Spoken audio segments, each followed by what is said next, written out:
Veronica Silva is being turfed out of her home. Her landlord is selling it.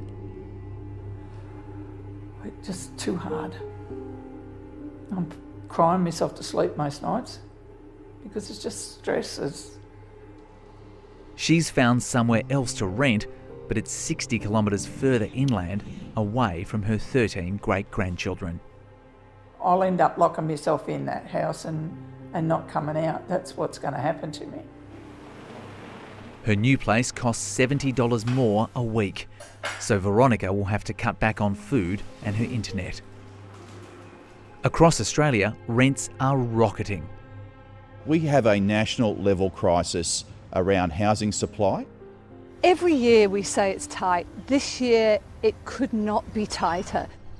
Vacancies are at record lows. We've seen a lot of investors leaving the market, and then when the pandemic hit, that selling by investors really was supercharged. REA Group estimates around 20% of current properties are sold by landlords, while only 8% are bought by new investors. Despite our growing population, the number of houses and units available to rent has fallen by a quarter over the past decade.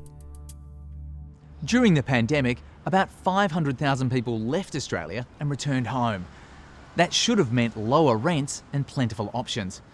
But many landlords looked at the white-hot housing market and decided to sell. Others, seeing a future of lockdowns and difficult international travel, picked up holiday homes. It means as migration returns, many rental properties that used to exist simply aren't there anymore. Well, the reality of leaving it to the free market is that there's no affordable rentals for people who are on low and now even modest income. Affordable housing is defined as costing 30% of a household's income. The latest snapshot of more than 45,000 listings nationwide exposes how unaffordable rental housing is for people on low incomes. If you're on a minimum wage or receive welfare payments, it's almost impossible to find an affordable place to rent.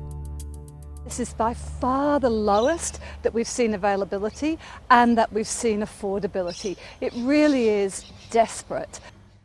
The pandemic saw rents fall, briefly, in Melbourne and Sydney, but they've recovered. In regional and coastal areas, they've soared as tree changes moved out of cities and those already there stayed. We are moving back into this dangerous scenario where supply for housing will be dropping right at the time that demand will be increasing. Parties contesting the federal election and state governments are making billion-dollar commitments to build social housing. Look, the big issue over a long period of time in the housing market is that we haven't seen the investment into low-cost rental accommodation that we need. The National Rental Affordability Scheme that subsidised Veronica's landlord for a decade was axed in 2014.